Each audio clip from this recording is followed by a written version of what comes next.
₹2.27 કરોડનો smart road ચોમાસામાં જ પીગળ્યો, ગુણવત્તા પર સવાલ. નબળા કામ માટે સ્થાનિક કાઉન્સિલરે કોન્ટ્રાક્ટર અને પાલિકાના સત્તાધીશો પર કર્યા આકરા પ્રહાર. વડોદરાના સ્માર્ટ સિટી પ્રોજેક્ટ હેઠળ નિર્મિત થયેલા માર્ગોની ગુણવત્તા પર ફરી એકવાર સવાલ ઊભા થયા છે. શહેરના બરોડા હાઈસ્કૂલથી તોપ સર્કલ રાજમહેલ રોડ પર ₹2.27 કરોડના ખર્ચે બનેલો માર્ગ ચોમાસાની ઋતુના પ્રારંભે જ પીગળી ગયો હોવાનો કિસ્સો સામે આવ્યો છે. સામાન્ય ઉનાળાની ગરમીમાં ડામર પીગળવાની ઘટનાઓ બનતી હોય છે, પરંતુ ચોમાસામાં રોડ પીગળતા સ્થાનિકો અને પ્રજાજનોમાં તંત્રની કામગીરી સામે ભારે રોષ જોવા મળી રહ્યો છે. આ ઘટના બાદ વોર્ડ નંબર 11ના સ્થાનિક કાઉન્સિલર બાળુ સુર્વેએ રોડની નબળી ગુણવત્તા અને ખુલ્લામાં આક્ષેપ કર્યા છે. તેમણે જણાવ્યું હતું કે રોડ બનાવનાર રાજ કન્સ્ટ્રક્શન કંપનીના ભ્રષ્ટાચારને કારણે આ પરિસ્થિતિ સર્જાઈ છે. તેમણે વડોદરા મહાનગરપાલિકાના સત્તાધીશો પર પણ આકરા પ્રહારો કરતા જણાવ્યું હતું કે શહેરમાં રાજ કન્સ્ટ્રક્શનનું રાજ ચાલી રહ્યું છે અને તમે કોન્ટ્રાક્ટર સાથેની મિલીભગતને કારણે નબળા કામોને મંજૂરી આપી રહ્યું છે. આ મામલે વિપક્ષ દ્વારા પણ સત્તાધીશોની બેદરકારી પર ઉગ્ર વિરોધ નોંધવામાં આવ્યો છે અને આ માર્ગના નિર્માણ પાછળ ખર્ચાયેલા નાણાંના હિસાબની માંગણી કરવામાં આવી છે.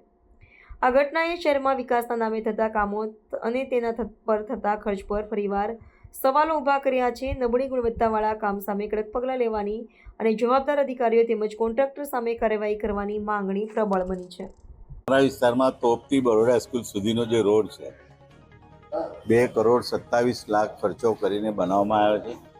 સ્માર્ટ રોડ તરીકે એને નામ આપવામાં આવ્યું અને એમાં સ્માર્ટ રોડની અંદર વચ્ચે ડિવાઈડર આવે, સેન્ટ્રલ લાઇટિંગ આવે, અંદર પેલા ઝાડ આવે, પછી બાજુમાં પેવર બ્લોક આવે કે લોકો ગાડીઓ પાર્ક કરી શકે એ પ્રમાણે.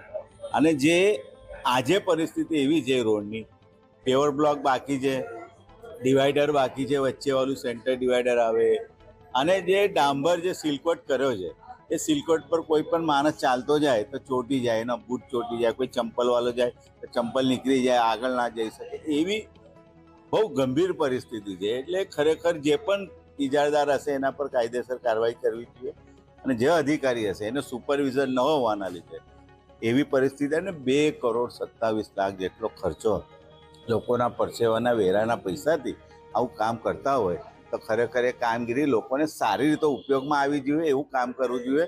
પણ તમે ચાલી ના શકો એવી પરિસ્થિતિ છે. આપણે જોઈ શકીએ હજુ તો ગરમી એટલી ઓછી ગરમીમાં આવી પરિસ્થિતિ થાય તો વધારે ગરમી પડે તો શું થાય, લોકોને કેટલી મુશ્કેલી પડે. એટલે જે તે હશે એની તપાસ કરવી જોઈએ એવી અમારી માંગ.